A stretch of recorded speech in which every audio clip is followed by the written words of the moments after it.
ಶ್ರೇಷ್ಠ ನಟರೊಬ್ಬರ ಹೆಸರು ಕೇಳಿಬಂದಿದೆ. ಫ್ಯಾನ್ ಕೂಡ ಇದಕ್ಕೆ ಸಹಕರಿಸಿದ್ದಾರೆ ಅನ್ನೋದಂತ ನಿಟ್ಟಿನಲ್ಲಿ ಏನು ಹೇಳಿ ಇದು ಒಂದು ಮೂಢನಂಬಿಕೆ, ಅಜ್ಞಾನ ಅಂತ ಅಜ್ಞಾನದ ಪರಮಾವಧಿ ಅಂತ ಹೇಳಲಿಕ್ಕೆ ಇಷ್ಟಪಡ್ತೇನೆ. ಅಭಿಮಾನ ಅಂತ ಅಂದರೆ ಒಂದು ಸಾತ್ವಿಕತೆ, ಒಂದು ನಿಸ್ವಾರ್ಥ, ಒಂದು ಪ್ರಾಮಾಣಿಕತೆ, ಒಂದು ಮಾನವೀಯತೆ ಮೇಲೆ ಡಿಪೆಂಡ್ ಆಗಿರಬೇಕು. ಬಿಟ್ಟರೆ ವೈಯಕ್ತಿಕ ಜೀವನ, ಕುಟುಂಬ, ಯಾವುದೇ ಒಬ್ಬ ವ್ಯಕ್ತಿ ಇದ್ದಾನೆ ಅಂತ ಅಂದರೆ ಅವೆಲ್ಲವೂ ಕೂಡ ಪ್ರಶ್ನಾತೀತ ಅಲ್ಲ. ಅದು ಸಾರ್ವಜನಿಕ ವ್ಯಕ್ತಿ, ಸೆಲೆಬ್ರಿಟಿ ಅಂತ ಅಂದರೆ ಆತನ ವೈಯಕ್ತಿಕ ಬದುಕಿಗೆ ಸಮಯನೇ ಸಿಕ್ಕಲ್ಲ.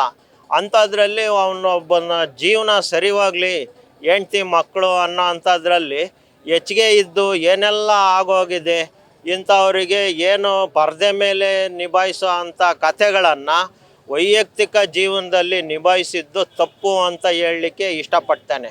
ಹಾಗಾಗಿ ಕಾನೂನು ಏನು ಹೇಳುತ್ತೆ, ಪ್ರಾಕ್ಟಿಕಲ್ ಏನಿದೆ ಆ ಜೀವನಕ್ಕೂ, ಸಿನಿಮಾ ಜೀವನಕ್ಕೂ, ಕಾದಂಬರಿ ಜೀವನಕ್ಕೂ, ಕಥೆಗೂ ಭಾಳ ವ್ಯತ್ಯಾಸ ಇದೆ.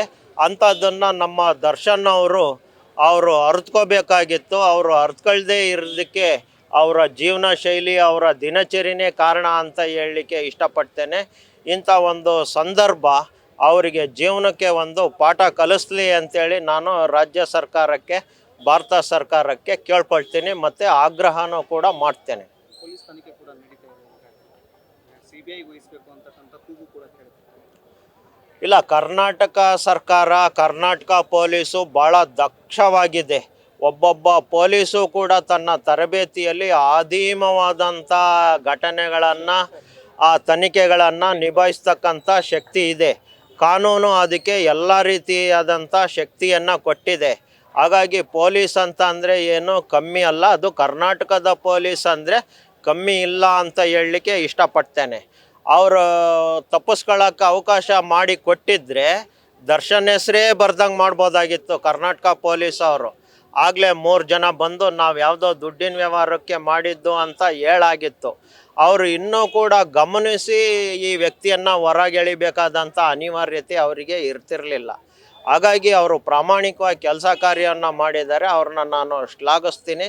ಮತ್ತು ಅವರಿಂದ ಏನು ಚಾರ್ಜ್ ಶೀಟ್ ಆಗುತ್ತೆ ಅದರಲ್ಲಿ ನ್ಯಾಯ ದೊರೆಯುತ್ತೆ ಅನ್ನೋ ಅಂಥ ನಂಬಿಕೆ ನನಗೆ ಇದೆ. ಇಂಥವು ಘಟನೆಗಳು ಮತ್ತೆ ಮರುಕಳಿಸ್ದಂಗೆ ಕಾನೂನು ಸುವ್ಯವಸ್ಥೆ, ಆಡಳಿತ ನಡೆಸಲಿ ಅಂತ ಹೇಳಲಿಕ್ಕೆ ಇಷ್ಟಪಡ್ತೇನೆ. ಒಂದು ಕಡೆ ಪವಿತ್ರ ಗೌಡ ಅವರು ಈ ಕೇಸಲ್ಲಿ, ಅದೇ ರೀತಿ ಇಲ್ಲಿ 5 ತಿಂಗಳ ಗರ್ಭಿಣಿ ಹೆಣ್ಮಗಳ ಜೀವನ ಹಾಳಾಗಿದೆ. ಈ ಬಗ್ಗೆ ಏನು ಹೇಳಿ?